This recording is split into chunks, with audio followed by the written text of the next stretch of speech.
transform.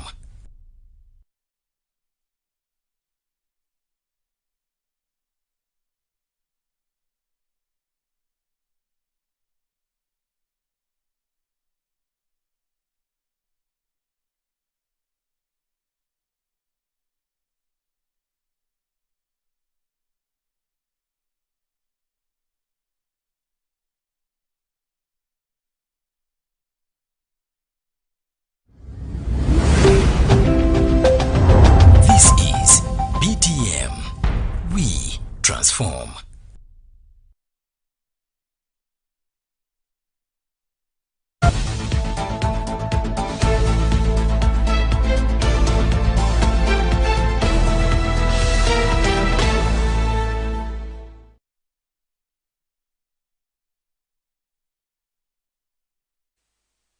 Good evening. Thank you very much for staying with us. You're still watching BTM TV, and now this is BTM News Today. It's a Monday, and we are just setting for the new week. I hope that you got everything positive with you to be moving on. But now let's begin from police, because the Joint Anti-Terrorism Task Force has arrested a suspected ADF collaborator for providing material to support the ADF in the Eastern Democratic Republic of Congo.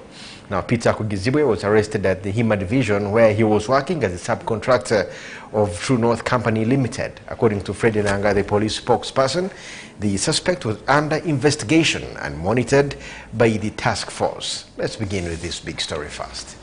Speaking to journalists at the police headquarters in Naguru, the police spokesperson revealed that following a search at his premises, Peter Kugizibwe, alias Suleiman, a subcontractor of True North Company Limited, at Hima Cement, was arrested for collaboration and providing the ADF rebels with information and material support.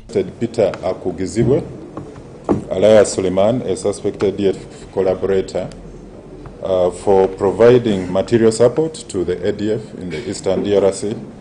He was arrested from Hima Cement, where he was working in the cement production department as a subcontractor of True North Company Limited. A search was conducted at his known premises and evidential material recovered. According to Enanga, the suspect was being closely tracked by the Joint Terror Attack Task Force operating in Rwenzori region. The suspect was under investigation and was also monitored by the Joint Anti-Terror Task Team. So this arrest is a culmination of the relentless efforts by the Joint Anti-Terror Task Force, together with our territorial teams in Rwenzori region, who continue to successfully disrupt plans by wrong elements. The arrest of Peter Kugizibwe and the like is part of the relentless efforts by the Uganda security to put an end to the ADF rebel attacks in the country. Similarly, following successful talks by the Uganda and DRC officials on the 9th of February in Kasese, a meeting that was aimed at addressing issues of integrity of boundaries on Lake Edward. For Ugandan fishermen, Bernard Karungi, Joseph Aturinda and Bennett Bayabagambi, who were arrested by suspected DRC security on Lake Edward, were released on exchange basis. According to Enanga, the Ugandan side also handed over 14 fishermen who were also arrested for illegal entry. Now, the arrangement that will benefit both our citizens and nations resulted into the exchange of fishermen who were arrested on both sides of Lake Edward, and their fishing boats and gears were also handed over.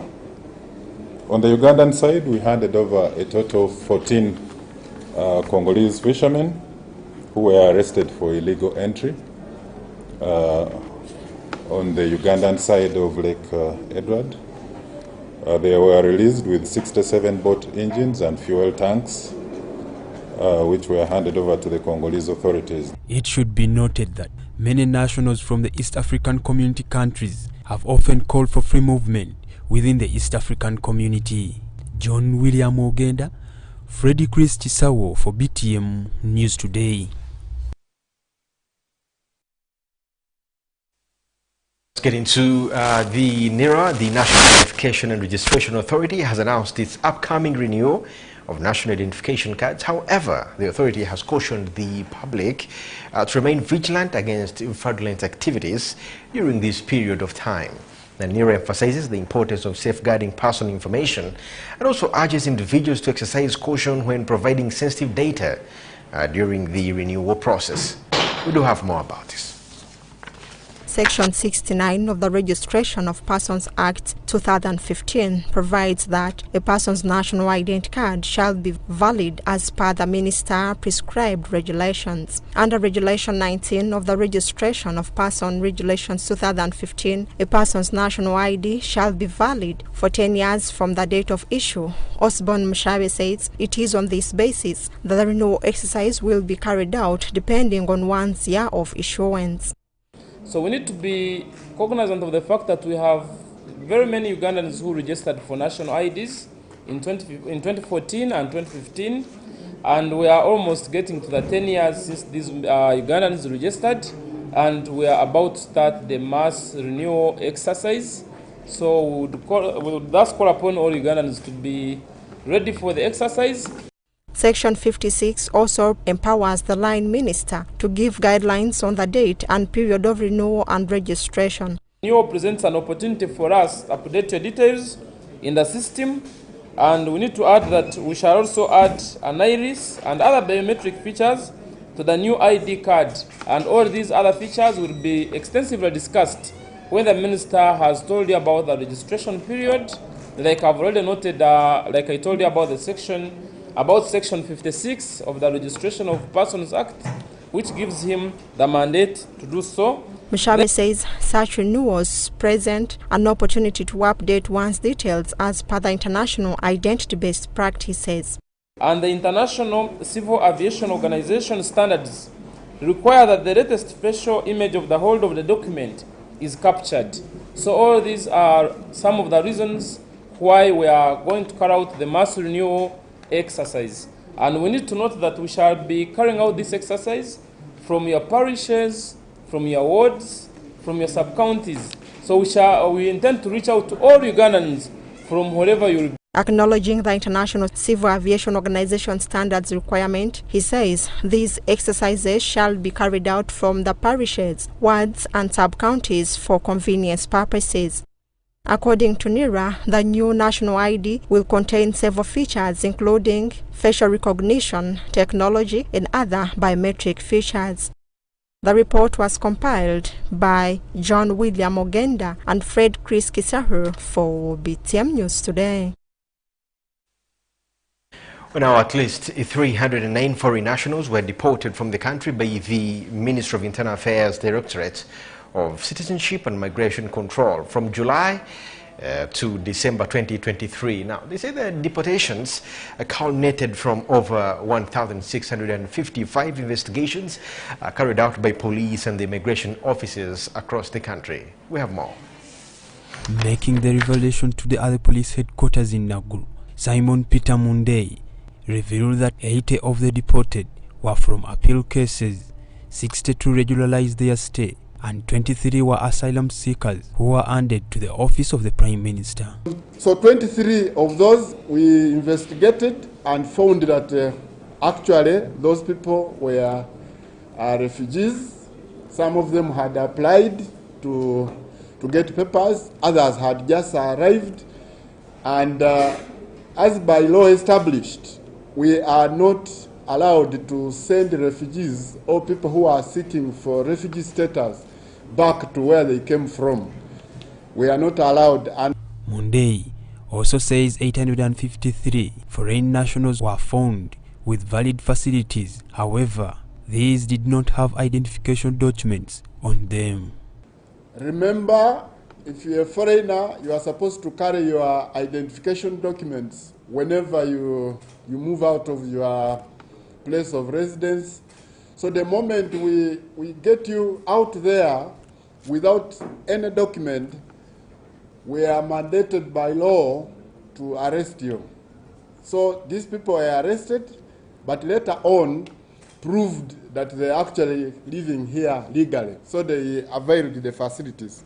And since the beginning of 2024, 348 foreign nationals were nabbed in the various operations by the Directorate of Citizenship and Immigration Control, of which 27 have been deported from the country. Beginning of the year, we managed to nab 348 of them. We have been carrying out a number of these operations quite often, and 348 since the year began were investigated, and out of which 27 were removed from the country.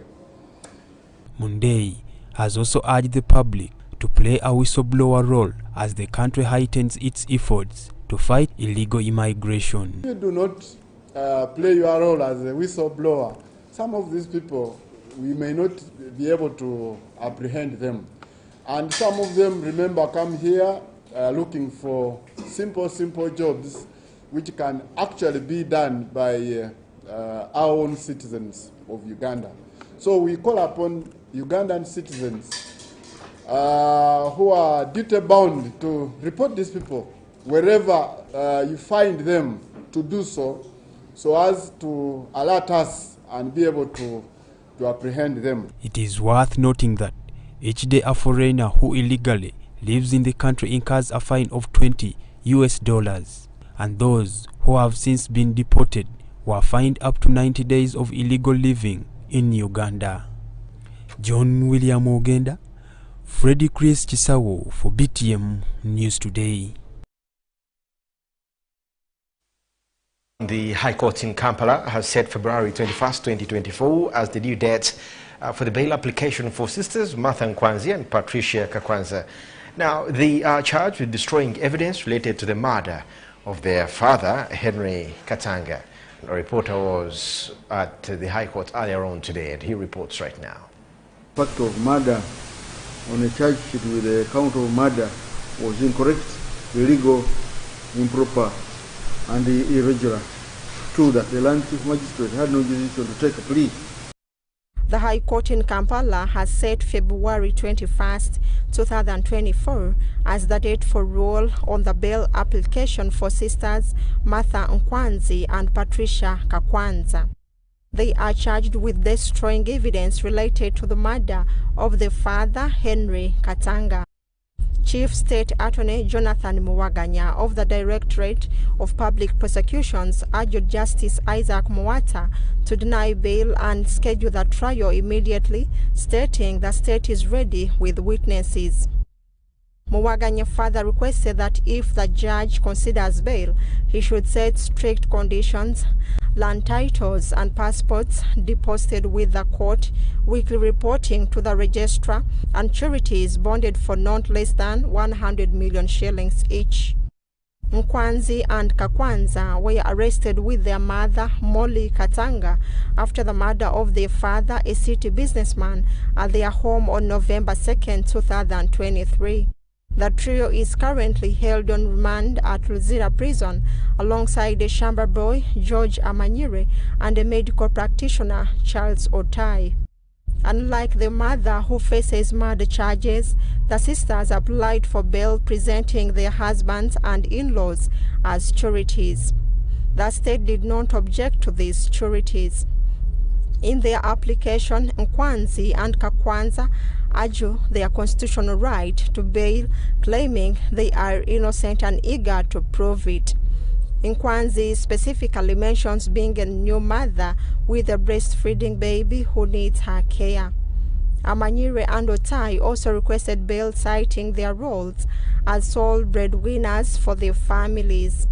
However, the DEPP argued against their release, stating they provided no proof of residence and their sureties lacked connections to them. Josephine Mutesikim, BTM News Today.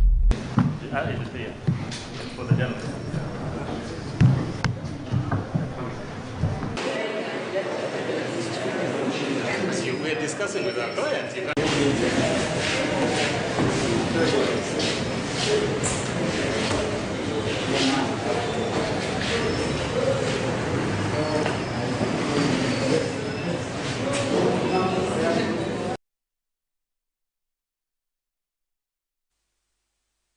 taking a look at what's making today's BTM Health.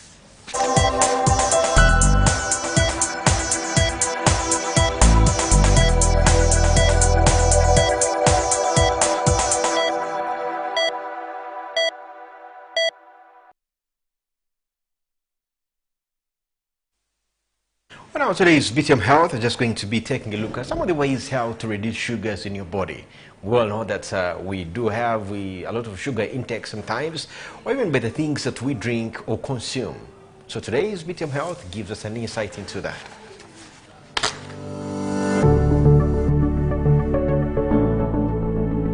8 ways to lower your blood sugar. High blood sugar, also known as hyperglycemia, is associated with diabetes, a disease that can cause heart attack, heart failure, stroke, and kidney failure. High blood sugar occurs when your body fails to produce enough insulin or use insulin efficiently. The Center for Disease Control and Prevention estimates 13% of all Americans and 25% of those 65 or older suffer from it. But there are simple steps you can take to lower your blood sugar levels naturally. Number 1. Exercise regularly. Regular exercise can help improve your insulin sensitivity, which means your cells can better use the sugar in your blood, reducing blood sugar levels. Good forms of exercise include weightlifting, walking briskly, running, bicycling, dancing, hiking, and swimming. Number 2. Manage your carbs. Your body converts carbs into sugar, but insulin helps your body to use and store sugar for energy. You can help your body control your blood sugar by monitoring carb intake and planning meals. A low-carb diet helps prevent sugar spikes and can have long-term benefits. And then number 3, eat more fiber.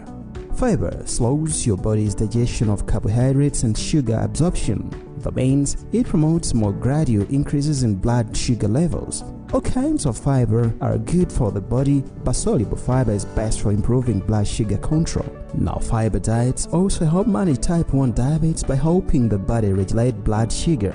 High fiber foods include fruit, vegetables, beans, and whole grains. Number 4. Drink plenty of water. Drinking plenty of water helps your kidneys flush out excess sugar. One study found that people who drink more water lower their risk for developing high blood sugar levels. And remember, water is the best. Sugary drinks elevate blood sugar by raising it even more. And lastly, number 5, eat moderate portions. Portion control helps reduce the calories you eat, which helps you maintain a moderate weight. Controlling your weight promotes healthy blood sugar levels and reduces the risk of developing type 2 diabetes. What others may include: manage your stress, get enough sleep, eat foods that are rich in chromium and magnesium, among others. BTM Health for BTM News Today.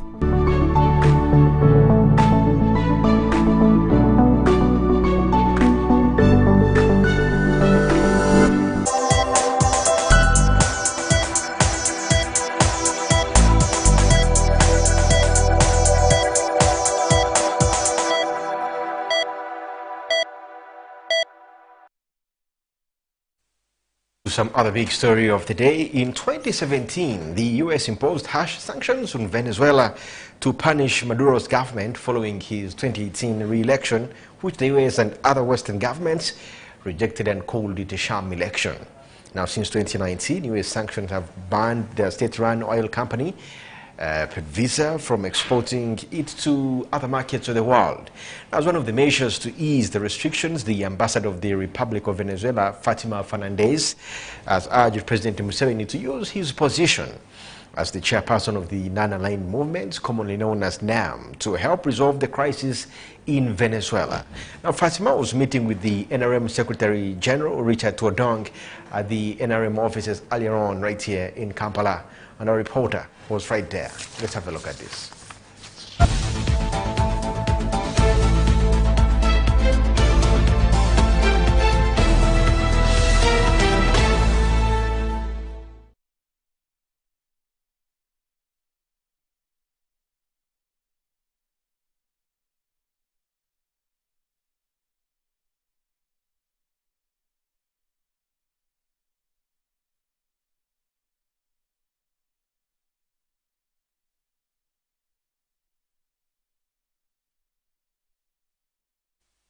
Apologize for that, and we're going to make sure that it comes up in the due time. But now we're going to be going for a very short break, but when we return, we still have more stories, including this.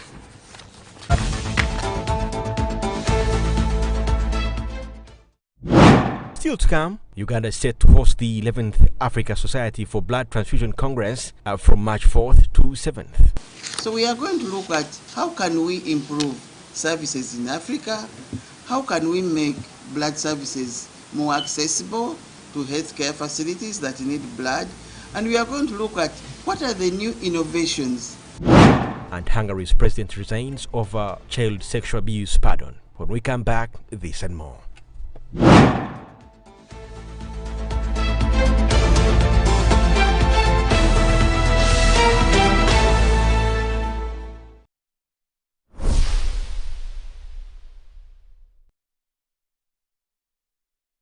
Discover delicacy at Cafe Atu, your all-in-one destination. Whether it's the perfect cup of coffee or a satisfying meal, we got you covered. Indulge your cravings with our mouth-watering pilau, savory katogo, crispy chips, and tender chicken. Explore our world of cocktails and fresh juices for a truly special treat. Planning an event? Choose Cafe Atu for top-notch outside catering services. Benefit from ample parking. Stay connected with Wi-Fi and catch your favorite matches on DSTV. Cafe Atu offers food deliveries in and around Kampala. Hosting a conference, our center accommodates up to 1,000 people. Need a boardroom for a party or corporate meeting? We've got just the spot for you. We offer a free venue for birthdays and baby showers, providing complimentary photography. For those aspiring to become professional baristas, our barista school awaits you. Visit us at Albany Center, Level 2 on Ginger Road. Cafe Atu, where every occasion becomes a memorable experience.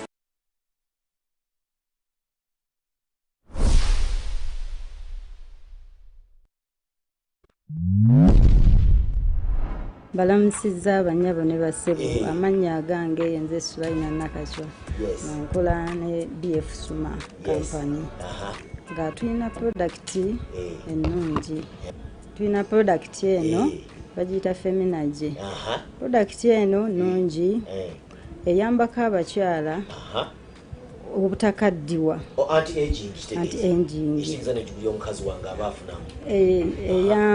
eyamba obuteerabira naye abakyala bokka n'abasajja bagikozesa eyo ejja obutwa mu mubiri obutwa bwe tusinkana ku masimu bwe tufunira mu masimu ku laputopu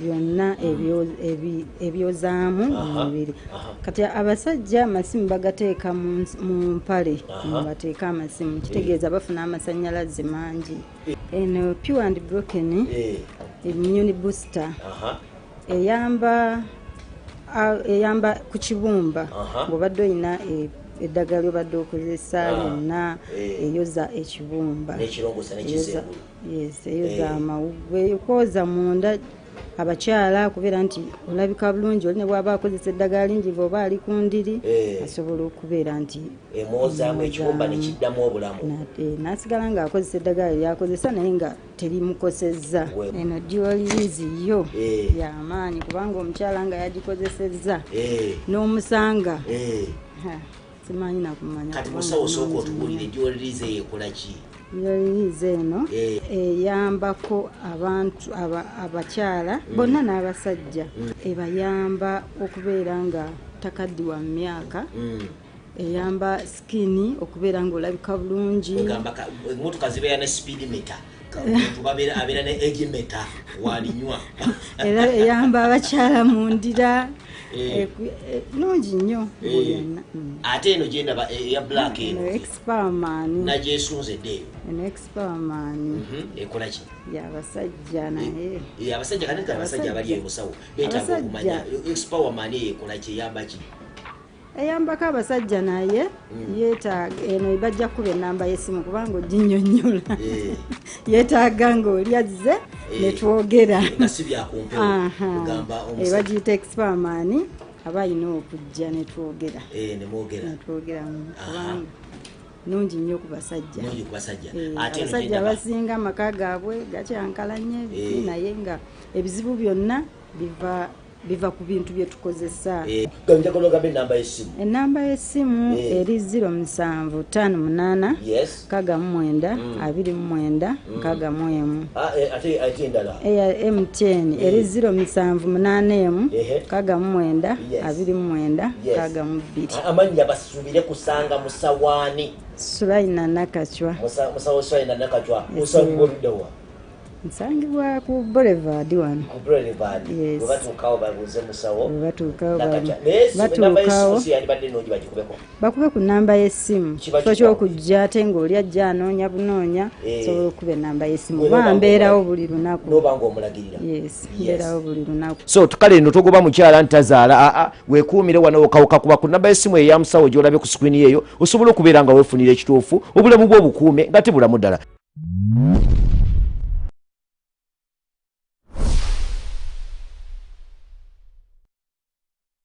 Oyagala kugenda Bulaaya? Jangu ku Dante Tours and Travel. Tukulamuza musinga Canada, America, Germany, Netherlands n'endala nyingi. Oyagala visa oba baagikuma? Tugikugoberako ku kibanja mpola. Tusobola okufunira emirimu n'okukulungamya okufuna work permit n'obutuuze mu nsi z'ebweru. Jangu tukukolere visa ne byetaagisa okutambula we ayagala okugendayo mu honeymoon oba ne family yo.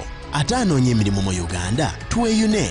Tulambuza abacakalira mu Uganda ne tubabuukingira awokusula. Tulina emmotoka ezirambuza ez'emikolo ng'embaga n'eziwerekera abakungu. Tusange ku ofiisi zaffe ku Luwum Street, MM Plaza, Level 3, Room T4 oba tukubireko. Tumaliriza ku Dante Tours and Travel.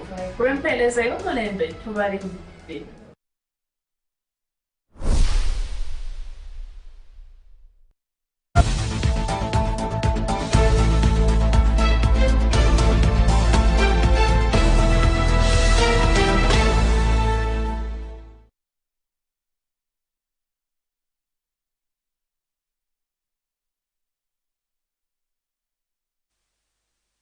Good evening and welcome back. Thank you very much for staying with us. You're still watching BTM News Today. My name is Paul Collins. Now let's get back to our earlier story, because in 2017 the US imposed harsh conditions and sanctions on Venezuela to punish Maduro's government following his 2018 re-election, which the US and other Western governments rejected as a sham. Now, since 2019, US sanctions have banned the state-run oil company PDVSA from exporting to its markets. Now, as one of the measures to ease the restrictions, the ambassador of the Republican of Venezuela, Fatima Fernandez, has urged President Yoweri Kaguta Museveni to use his position as the chairperson of the Non-Aligned Movement, NAM, to help resolve the crisis in Venezuela. Fatima was meeting with the NRM Secretary General Richard Todong at the NRM offices right here in Kampala, and our reporter was right there when this meeting was happening. I look forward to visiting you at the embassy. U.S. President then Donald Trump imposed the economic sanctions in August 2017 that affected Venezuela's petroleum industry by prohibiting the trading of Venezuelan bonds in U.S. markets. The White House saw the measures as a way to protect the United States financial system from complicity in Venezuelans' corruption and the impoverishment of the Venezuelan people without disallowing humanitarian aid while preventing the fire sale of Venezuelan assets. The sanctions restricted the Venezuelan government's access to U.S. debt and equity markets.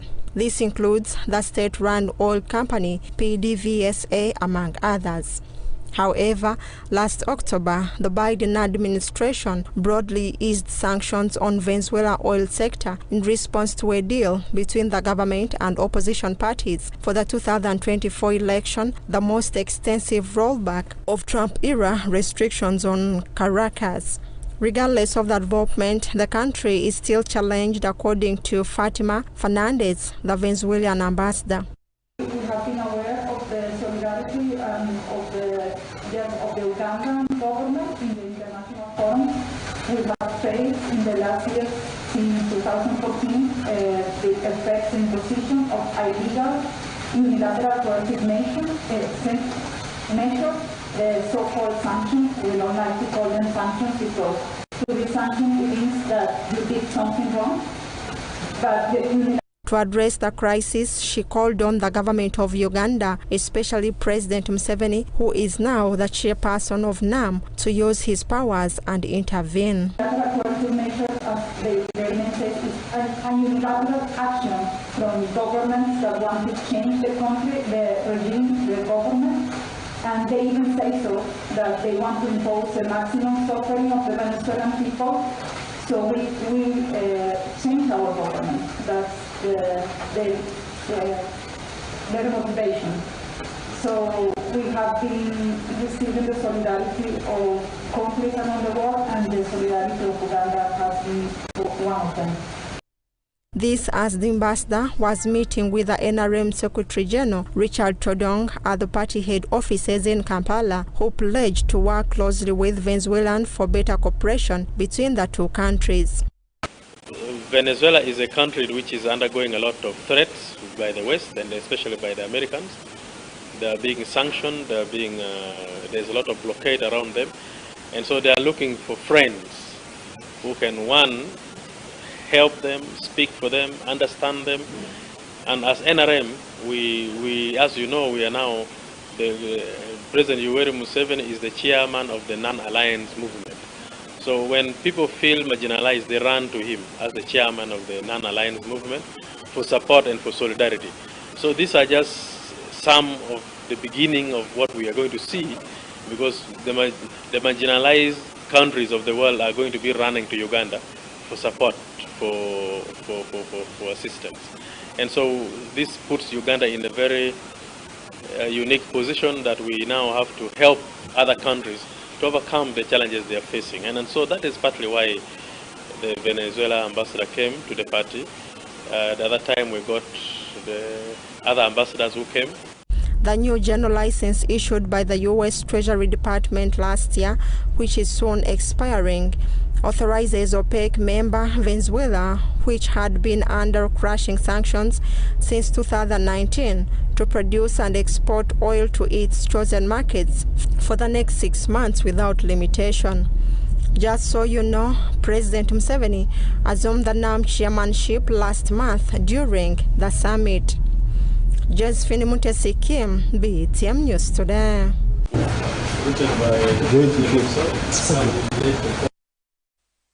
Now let's move on. Uganda is set to host the 11th African Society for Blood Transfusion Congress, scheduled to take place from March 4th to 7th.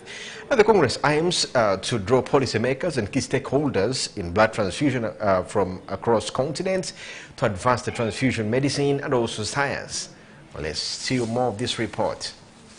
This international congress is held every 2 years in a different African country. It convenes world experts in blood transfusion, policymakers and other stakeholders who have a critical role to play in the field of transfusion medicine and science. Dorothy Cheyune-Byabazaire, Director of Blood Transfusion Services, says the Congress will provide a platform for knowledge and experience sharing. So we are going to look at how can we improve services in Africa, how can we make blood services more accessible to healthcare facilities that need blood, and we are going to look at what are the new innovations, what are the new technologies, what can we do better to make the services more improved and more accessible to our patients in Africa.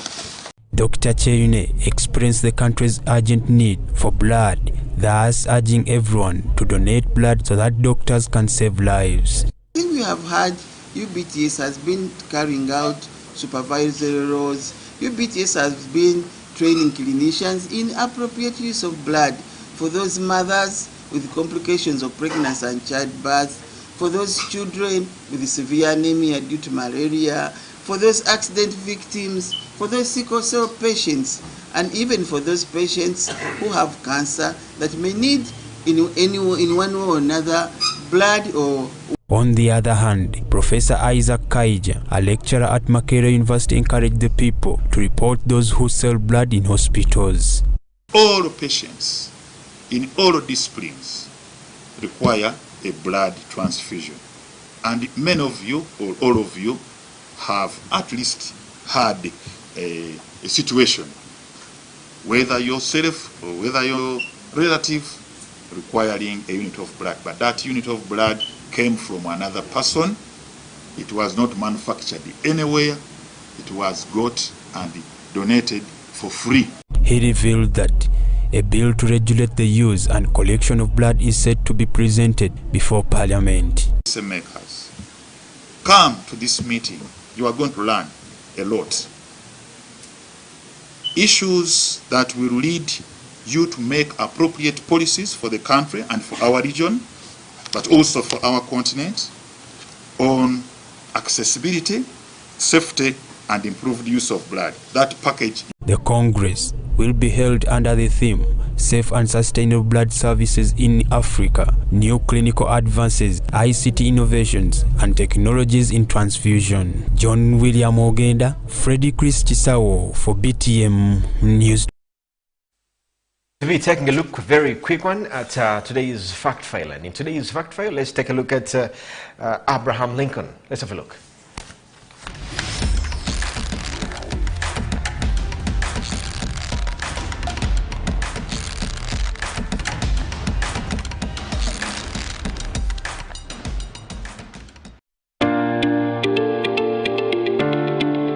Abraham Lincoln was an American lawyer, politician, and a statesman who served as the 16th President of the United States from 1861 until his assassination in 1865.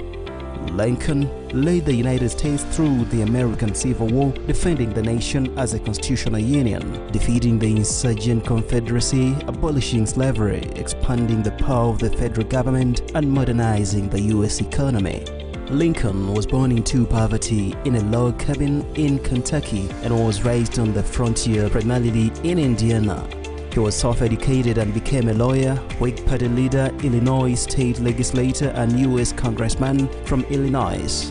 In 1849, he returned to his successful law practice in Springfield, Illinois. In 1854, he was angered by the Kansas-Nebraska Act, which opened the territories to slavery, causing him to re-enter politics.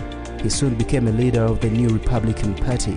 He reached the national audience in the 1858 Senate campaign debates against Stephen A. Douglas. Lincoln ran for president in 1860, sweeping the North to gain victory. Pro-slavery elements in the South viewed his election as a threat to slavery, and southern states began seceding from the nation. During this time, the newly formed Confederate States of America began seizing federal military bases in the South.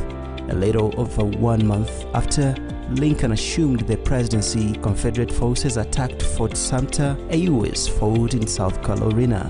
Following the bombardment, Lincoln mobilized the forces to suppress the rebellion and restore the Union. Lincoln, a moderate Republican, had to navigate a contentious array of factions with friends and opponents from both the Democratic and Republican parties. His allies, War Democrats and the Radical Republicans, demanded harsh treatment of the Southern Confederates. He managed the factions by exploiting their mutual enmity, carefully distributing political patronage, and by appealing to the American people. Anti-war Democrats despised Lincoln, and some irreconcilable pro-Confederate elements went so far as to plot his assassination. His Gettysburg Address came to be seen as one of the greatest and most influential statements of American national purpose. Lincoln closely supervised the strategy and tactics in the war effort, including the selection of generals, and implemented a naval blockade of the Southeast trade. He suspended habeas corpus in Maryland and elsewhere and averted British intervention by refusing the Trent Affair. In 1863, he issued the Emancipation Proclamation, which declared the slaves in the states in rebellion to be free.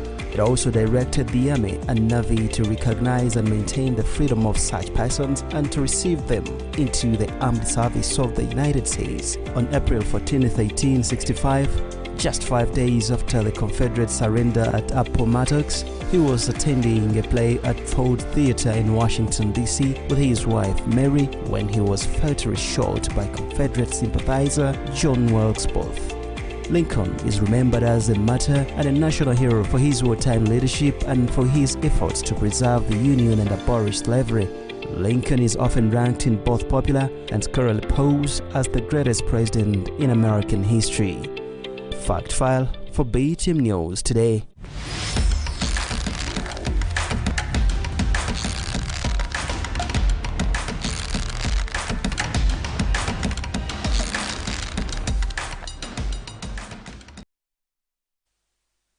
fast making on international news this evening.